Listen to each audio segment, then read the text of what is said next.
Hello, everyone. Welcome to our second day of the Career Speaker Series for 2021.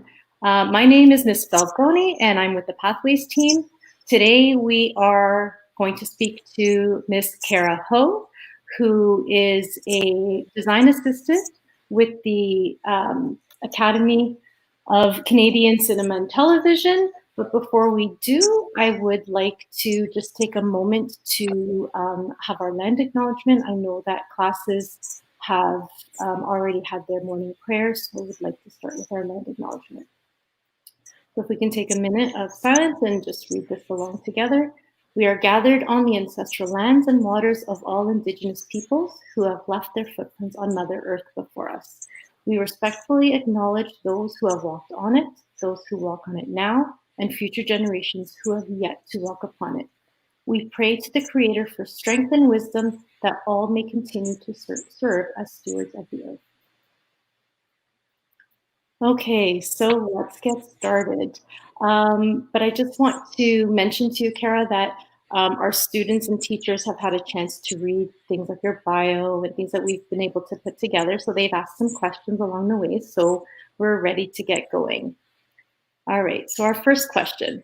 Can you describe some of your responsibilities as a design assistant for the Academy of Canadian Cinema and Television?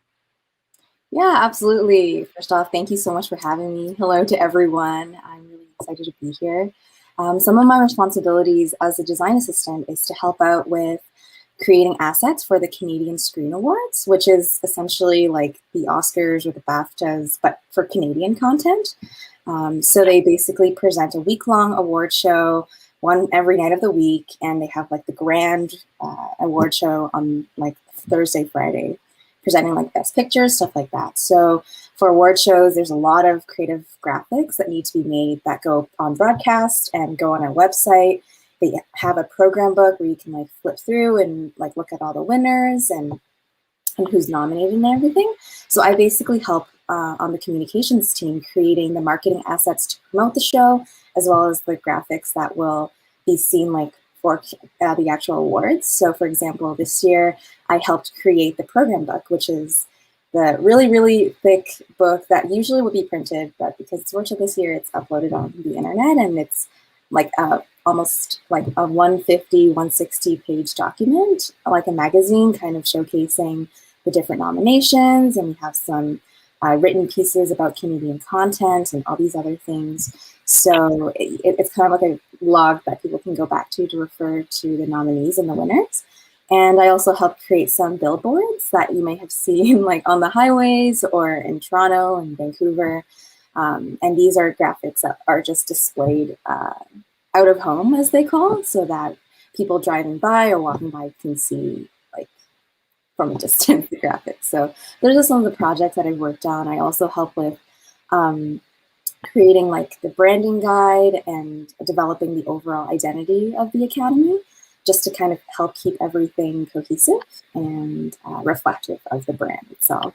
Wow, so it sounds like you have quite a bit of responsibility and quite a bit of breadth, I guess, in your role, which is kind of nice, right? I think when you hear about being a design assistant, you don't really know what that role is, so it's great to hear that from you. So our next question. So you also describe yourself as an entrepreneur. How would you describe your entrepreneurial interests, and maybe talk about your website, Chara's Media? Yeah, thanks for this question. So yes, as you may have seen in my bio, I'm a business owner, and I started this business during my second year of university. So actually it was from the Comtech classes in high school where I first learned how to use Illustrator and graphic design. And I loved it, and I thought it was really cool how you could kind of like just watch a tutorial or read a tutorial and learn how to create these really cool things. So from high school and beginning of my time at university, I did some creative projects, helped out with graphics at student groups in school, and eventually got an internship in graphic design at this company called MLSE. You may know them as the company that owns like the Raptors and Leafs and like a whole bunch of other sports teams and Scotiabank Arena. And I was lucky to be able to be a graphic design intern on one of the marketing teams there. So after I finished that internship, I was able to continue working on a freelance capacity with them. And from there was able to formally establish that business and work with other clients, continue working with them, and also freelance in photography as well, which I first gained interest from photography club at St. Teresa. So, and she has some great work, everyone. It was awesome, and like photographing like the sports games at STL to like paid clients at events or conferences or even weddings, all kind of wrapped up in my freelance business, which would be content creation, I would say, because I do design and photography, but also bits of like writing and directing and filmmaking as well. So that's where my entrepreneurial interests lie, mostly in production. And my website, Chara's Media, is where I kind of like to showcase all my work and exhibit it, not necessarily to sell or show off, but to really kind of showcase what I can do and what can happen when you collaborate with other really creative people. Yeah. And so that website shows my past work as a designer, but also like films that I worked on, other creative endeavors that I do. And I just kind of hope to use that as a way to kind of tell strangers who might want to work with me who I am and what we can do together. Yeah. So you know what, I'm going to say a couple of things here because it's perfect. Everything you've said is incredible, and I think it pertains to so many of our students. First of all, shout out to all the tech teachers because obviously you were inspired, a great person here. But also just the fact that you were saying, you know, you showcase all of your work through your website. You know, this is something we're encouraging our students through their IPP or their individual pathway plan to keep a record of all the things that great things that they do and all of their accomplishments, right? Because these are things that you will use in the future. And it's just fantastic that you have all these experiences. So our next question is from Sarah. She's in grade 7 at OLA. When did you first get into graphic designing and photography? How was it working with big brands? Thanks for your question, Sarah. So I first got into graphic design in my grade 11 Comtech class. So yes, I echo your shout out to the teachers and the classes. I remember there was one for design and one for broadcasting, and I loved both. And so I first got into graphic design by taking that class. I had known nothing about it, and just seeing the samples of what you can do from a blank screen, a white piece of paper or screen, was just really cool to me.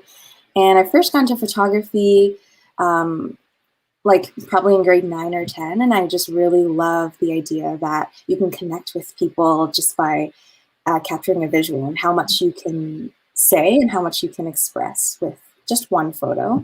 And that interest was further developed by joining photography club at St. Teresa, and there I learned all sorts of stuff about like the techniques, editing. And it was really cool because I could meet other people who love this too, and we were able to collaborate and kind of explore this interest together. And from there, you know, getting to work with larger brands later on was really cool.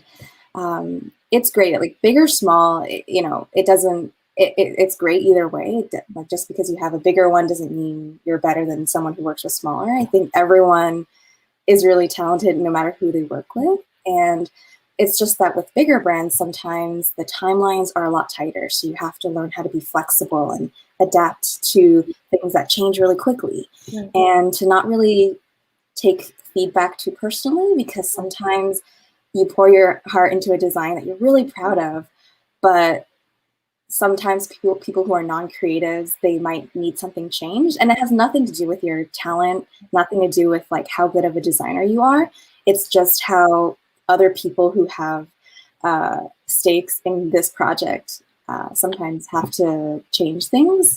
So yeah, take things too personally. Like at the end of the day, you're trying to help share their message or share their story.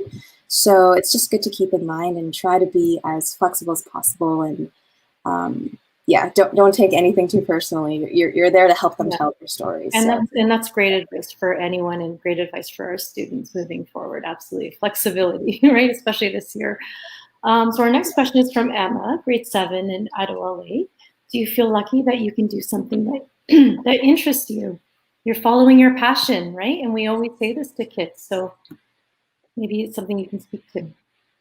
Yeah, I feel really lucky, and I think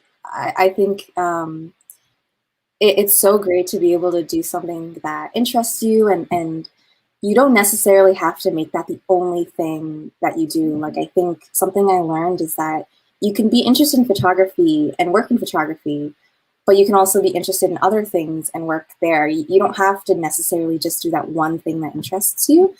And as long as you feel like you're always learning, I think you should always be excited to learn and grow in whatever you do. And so I think that's how you know that something interests you. So yeah, I feel really lucky. I'm really grateful to be able to not only like learn more about it, but carve out a career path in that field too. Absolutely. We're lifelong learners. Absolutely. Yeah. The next question is from Emily, grade 8 at OLA. Did you have any influences growing up that led you to become interested in this type of work? Yeah, absolutely. I think, and I'm sure that many of you do this too, but I follow a lot of artists and freelancers on Instagram, and and I think I was really inspired by the idea that you can create your own path, and if something doesn't exist yet, it doesn't mean that you can't create a career in it. Something that always resonated with me is that in first year I was told, don't worry too much about the exact job you're going to get. Just you never know what kind of career may exist for you 4 years down the line. The job that exists, the job that you do might not exist right now. So, for example, I have a friend who got really big on TikTok, like during the pandemic. But who would have thought that in year one, we would have been able to even think that making a career out of TikTok is possible, right? So, so those influences growing up that I saw, they were freelancers who created all really cool Photoshop edits, and I had no idea how one could make money from that. But then you realize that they can get sponsorship deals, they get hired out by like creative agencies, or there's just a lot of opportunity to like take your skills and your passions and turn them into a career. So just seeing other people do that through social media was really cool. Yeah, that sounds very exciting. Exciting times, absolutely, especially with COVID and everything that's gone virtual. Absolutely. So before I get into the next question, Chara, I'm noticing your board behind you with some sticky notes. Yeah. You can tell us a little bit about that? Yeah, absolutely. So these little like slips of paper, they're literally ripped from a notebook. And my friend and I actually had a goal setting hangout meeting at the beginning of the year to kind of lay out our goals for the year. And this goal setting process was not just about what we wanted to do this year, but what we did well last year. So we actually wrote like something about myself that I'm proud of, something I know I'm good at, and what I want to do next with those. Do you think we can see it real quick? Sorry. Yeah, absolutely. So I don't know if you can see it, but Yes, you can see it. Oh, and I love you've got a proverb first. Yeah. So I have one section that's like what I'm proud of myself. So I say I'm really good at being organized. I'm good at this and that. So I write down this, and then something else is like a goal that I want to meet. So it can be to actually enjoy what I do rather than just dragging my feet through it. Another goal is to have a consistent writing process or to improve my illustration skills. So these goals can be things that are very tangible, and they don't necessarily have to be like really unrealistic sky high things. It can be things that you can implement in your day-to-day process. So yeah, that's what I try to like keep to remind myself. I love this because these are basically SMART goals, and your wall is basically, our online portfolio for the IPP. And honestly, it's incredible that you do this on a regular basis. So our last question is, as an STL alumni, how did your experience in this Catholic high school prepare you for your career? And then lastly, I know you are there is one more question after this. My apologies. As a Red Seal grad of the ICT SHISM program, do you feel that your goals were supported? Yeah, I love this question so much because it's easy to answer. And I absolutely do believe that that my experience at STL was like literally what prepared me for this. And I don't think it could have been any other way if I had gone to another school or whatever. Because my experiences in Comtech and photography club, yearbook, and the classes and the extracurriculars were all so instrumental in equipping me with the skills and resources that I needed to learn and to get to university and continue reaching out and to continue that drive and curiosity. So I think I owe everything to like the Comtech teachers and all the leaders of the extracurriculars that I was a part of, because they taught me so much, and Yeah. I'm really grateful for that. And as a Red Seal graduate from the SHISM program, I absolutely, like, my goals were supported, and I don't, RTA is one of those programs that are really dynamic and I think a little bit difficult to get into. And I think the experience of being able to do a mock announcement show every morning and to have all these cameras to work with or like people that you could ask questions to were so helpful. And I think it definitely gave an advantage, not necessarily in the application, but just for my own learning to kind of really gain an earlier appreciation of what the world of Comtech could really look like outside of high school. So it was very instrumental for sure. And I think it was like the perfect way to get my feet wet into like simulating what it actually is. That's amazing. So for our students who don't know what RTA is, could you just quickly say what that is? Yeah, sorry. It's a radio, television, arts, media production program at Ryerson. And so they do broadcast, they teach you broadcast TV, digital media, film, cinematography, any kind of field in media that you're interested in, you can learn a little bit about in RTA. It's a very versatile media production program. And they also have a sport media sector. So for those interested in broadcasting for sports or writing, commentating, they have that whole other program just for sports. Yeah. And one for new media, which is more for interactive coding, like new forms of artistic technology and combining art and technology. So yeah, it's a very broad umbrella for any realm of media that you're interested in. Amazing. It's a great program. Reflecting back on your education and career thus far, as we know we have lots of career left to go, but what advice would you give our students interested in digital design and arts in the future? Yeah, absolutely. So something that I would really advise is to stay curious and to feed the things that interest you, and the things that you do by yourself when no one's watching are the things I think really define your interests. So for example, I would always like write or do graphic design just for fun, not really telling anyone. It's You're just writing for fun? Come on. creative writing. But yeah, I think like those are the things, those are things that really laid the ground for what I really knew in my heart was what I was passionate about. So for example, if you run a fan account for your favorite artist, or if you just out of your own free time write fan fiction or whatever it is, like, or you like raise money just out of your own free time for a cause that you care about. I think those things that you do on your own quietly are the things that really indicate like what you care about. So follow that and don't be ashamed of that. And I'd also say to know your worth once you do reach a certain spot. I love that. Because a lot of people will try to take advantage, or opportunities will be presented to you where you feel like it might not be the right fit. So it's okay to humble yourself and do free work sometimes, or ask for honorarium or compensation. But to a certain degree, don't be afraid to like put your foot down and be like, this is what I offer, this is what I know, and so this is what I should be getting out of this. So yeah, don't be afraid to like know your worth and to do things that match that, right? So I used to do a lot of volunteer work to gain experience and build my portfolio. But to a certain degree, you also deserve a level of compensation or growth equal to that as well. So yeah, I love that. Know your worth. That's so important. Absolutely. So we're at the end of our broadcast, but I just thought, could you share your Proverbs verse there on your door? Yeah, absolutely. So this is I'm sorry that my camera might not cover the whole thing, but it's a verse from Proverbs 31:25. And it says, "She is clothed with strength and dignity and laughs without fear of the future." And I've had this since like grade 9, and it just really speaks to me.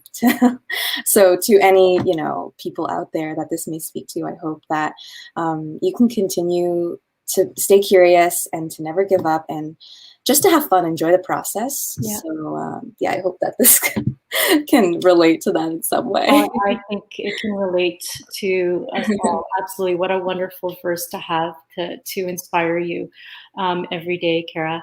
I really want to thank you for your time. You are wonderful. I would really like to thank all of the students and teachers who have tuned in to hear Chara's interview today. Hopefully she's inspired you to, think about reflection, think about your own personal experiences that you would like to take on your own personal journey and career discernment process.